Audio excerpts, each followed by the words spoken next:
काय काकू, यावर्षी पुन्हा एवढेच? कसं मानू मी की लोक तुम्हाला मिठी आई म्हणायचे? माझं मन नाही लागत आता बाळा. जो मिठी आई बोलायचा तोच नाही राहिला. काकू चल, आरतीची वेळ झाली. जाताना मोदक घेऊन जा. हा,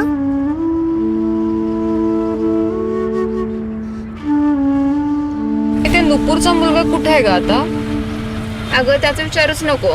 त्याच्या मावशीच्या घरी होता, पण मावशीला आधी 4 मुलं आहेत. आता अजून एकाला कुठे होणार? बापरे, इतकं छोटस बाळ कसं काय जगेल आई वडिलांशिवाय? मागच्या 2 वर्षात इतकी मुलं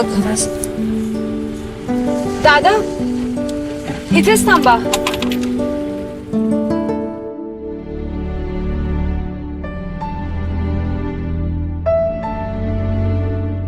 मिठी आई मला एक मदत दे ना. काकू, आत्तापासून तुम्हाला खूप मोदक बनवावे लागतील. ही मुलं विनायक आश्रमातली आहेत. ह्यांचं या जगात कोणीही नाही आणि एकट्यानं राहण्याचं दुःख तुमच्यापेक्षा चांगलं कोण ओळखू शकणार? ही मुलं अनाथ जरी असली तरी जोवर तुम्ही आहात तोवर ती कुटुंबाशिवाय नाहीत, नाही का?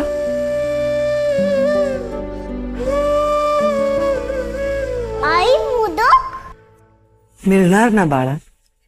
जेवढे हवे तेवढे मिळणार. आजपासून मीच तुमची मिठी आहे.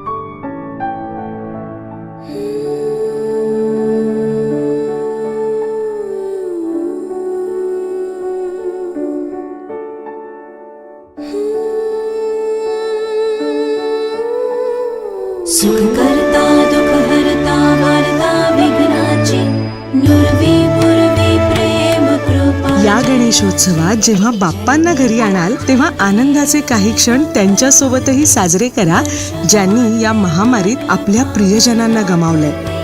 शेवटी अच्छाई की मिठास वाटल्यानेच वाढते.